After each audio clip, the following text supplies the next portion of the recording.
Hello, friends, and welcome to the Professional Procrastinator. I'm your host, Rohila, and if you're tuning in, chances are you're ready to turn the page on your procrastination habits. Each episode is a step towards action. No guilt, just positive energy and better strategies. Let's jump in and make procrastination a thing of the past. Hello, friends, and welcome back to the Professional Procrastinator podcast. I'm your host, Rohila, and today's episode, we are going to talk about my first book launch and how I had to get over my imposter syndrome. So if you listened to last week's episode, it was all about how I accidentally wrote a book. And today's episode is all about the launch party and how I had to come face to face with my imposter syndrome. In fact, imposter syndrome is such a fantastic topic and one that comes up so often that I'm going to have a episode in the future dedicated entirely to it. So with that, let's get into it. As you know from last week's episode, I accidentally wrote my first book. And the next thing I wanted to do was have a book launch. And the reason for the book launch was really to celebrate with my friends and family the accomplishment. And really, I wanted to make it more for them than for myself, because so many people have been there giving me words of encouragement and supporting me for, I think the book took about 1.5 years. And so I knew I wanted to have a launch party. So how did I go about organizing it? First off, there is a hotel not too far from where I live where I do most of my workshops. I've got a great relationship with that hotel, so I reached out to them, and of course, they were like, let's do it. And so I had the venue. The next thing was, who do I invite?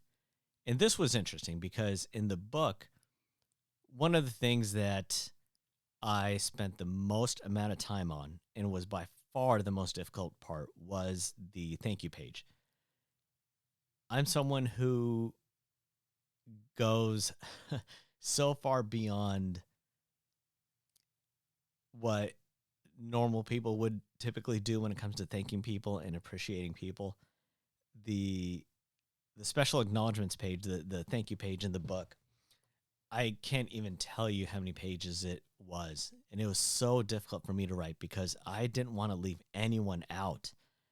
Anyone who has made a significant impact in my life, I wanted to acknowledge it. And it was by far the most difficult because I wanted to just essentially have anyone who I've ever come across in my life, I wanted to have their name in it, because so many people leave lasting impressions that don't truly get the recognition for that. And so that was the most difficult part. And then when it came to the book launch, again, who do I invite? Who do I not invite? And that was difficult. I mean, that's a limitation on the hotel and the size and everything like that. So I still reached out to some key people who truly, truly did make an impact, and had about, I'd say about 40 people or so there, which was a great number. It was actually a lot more than I was originally thinking, because originally my plan was about 120. And then once I truly started thinking about, okay, who do I really want to be there with me to celebrate? The list kind of went down to about 30, and then having 40 was fantastic. So the turnout was great. The support was great. But there were so many other things that I needed to have ready that I didn't even think about. So for example, books. I didn't realize that not everyone coming would have a book or would bring a book. So I had to buy my own books. So I ended up buying 30 books. And it was, so when you print with Amazon, you can order what's called author copies. And it's, significantly discounted. It's essentially just the price of the printing plus shipping. They don't do Prime on that. And it, turns out to be, significantly less, but it's something that, I can buy in bulk and sell at events. And so there wasn't enough time to do that. The author copies wouldn't show up in time. So I had to buy, just whatever's on there. So that's what I did. I ended up buying 30 books, and it turns out that I still didn't have enough. So it was a fantastic turnout, had lots of friends there, lots of family, a lot of surprises. And the biggest surprise was the people that I thought would be there weren't. And the people that I wasn't truly, expecting to be there were. And that was the most eye-opening thing about the entire experience. Even post writing the book, there are people that I am getting emails from and texts from and pictures of them holding the book that I haven't talked to since high school. There's one guy, I haven't talked to him since high school. And, it's a great reminder that you never know the impact that you make for people, and that people want to celebrate their friends. And that kind of leads into this episode about not only the book launch, but really me overcoming my imposter syndrome. So if you are familiar with me, if you're familiar with the GYST podcast, an integral part of that podcast and somebody who has made a great impression in my life is one, Kyle Reed. So I knew I wanted to reach out to Kyle to ask him to kickstart the book launch, to be the MC and welcome everyone for being there and introduce me. He is someone that I have such a personal and professional relationship with that when it came time to who would I want to do that, he was the person. Essentially, when it comes to the world of personal development in my career, he's my best man. So he was happy to do it, and this is where things kind of took a turn. The night before, I was talking to Kyle, and we were kind of working out some of the details of the launch party, and he asked if I'm bringing a Sharpie for autographs. And I just started laughing. I was like, who would want my autograph? Like, I thought he was just kidding. Kyle lost it. He legitimately yelled at me and used some choice words that I won't use here. But essentially, he yelled at me and said, I need to get over myself and my imposter syndrome. I am an author. I need to accept it and realize it. And people want to be there to support me. And I understood what he was saying, because if the situation was reversed, I would be saying the exact same things. But it's interesting how when it comes to ourselves, we fall into that trap of imposter syndrome and not truly realizing how important the things that we are doing are. And so when he was telling me, he's like, dude, just get over yourself. You are an author. People will want your autograph. I accepted it. Okay, so then the book launch happens, and sure enough, at the very end, people were coming up to me, asking me for my autograph, and it was so odd. I understand if there are people who don't know me who are asking for an autograph, because when we don't know someone, we tend to truly think of them as an expert. But when it comes to our social circles and our friends, it's difficult for us to think of them as being experts because they're our friends. And that's what I was thinking. I mean, these are people who've known me my whole life, relatives and friends who I've been friends with for years. And all of a sudden they want my autograph. That was just such an odd feeling. And it was probably the first 10 that I signed that just, it was so awkward. I felt almost like I am vandalizing a book of theirs, as strange as that may sound. But I did get more used to it, and people wanted to take pictures with me holding the book and them. And it was just such a surreal moment.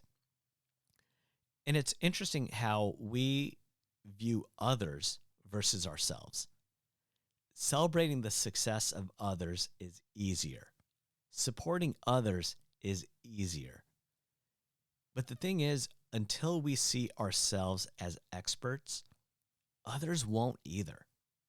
And sometimes you need to understand that you are an expert and that you legitimately have value that who you view as experts have. So, for example, during this process of writing a book about procrastination, I read multiple books on procrastination, and being, completely unbiased and not favoring myself, I can say the book that I wrote, I'll Do It Tomorrow Ends Today, truly is above a majority of the books that I read about procrastination. Other books would just talk about it, explain it, offer some strategies, but not really tie it into the day-to-day life. What I wanted to do was truly create a roadmap of, look, this is where you are on day one.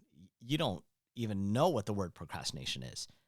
And then by the end, you are going to not only understand your own procrastination, but have personal strategies that you can implement. And the feedback that I've been receiving from people on the book so far has been fantastic. And these are people who just aren't friends. These are people who would value and honor me by telling me the truth. There have been things that I've done in the past that I thought were great, and they're like, no, this is horrible. You're way better than this. And so these are people who would be honest with me, and so far the feedback has been great, and that in itself is fantastic. Celebrating myself and supporting myself is probably the greatest gift that I've received from this entire process. I have been battling imposter syndrome all my life, especially since, I first started getting into leadership and personal development back in elementary school.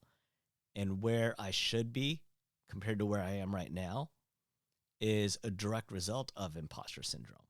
Because back then, I knew what I was talking about, but I kept on saying to myself, a little bit of ageism. Okay, I'm, not old enough to be able to do stuff like this, or, I'm ahead and I need to kind of pull back the reins a little bit, or whatever the case may be. But in any ways, imposter syndrome has been the greatest crippling behavior of self-sabotage that I have experienced in my life. And only now, in understanding what it is, am I making a difference. In the last episode, I talked about how anytime you want to do something or start something new, our default behavior is always comparing ourselves to the top people in the industry by looking at their social media, by looking at their polished, finished products and saying, I don't know if I can compete with them or create something on the same level as them. But if you shift your focus from the finish line being a polished product to the finish line just being to have fun and allowing yourself permission to fail, what you're going to experience is something magical and amazing. One of my greatest inspirations are kids. They don't know what they don't know.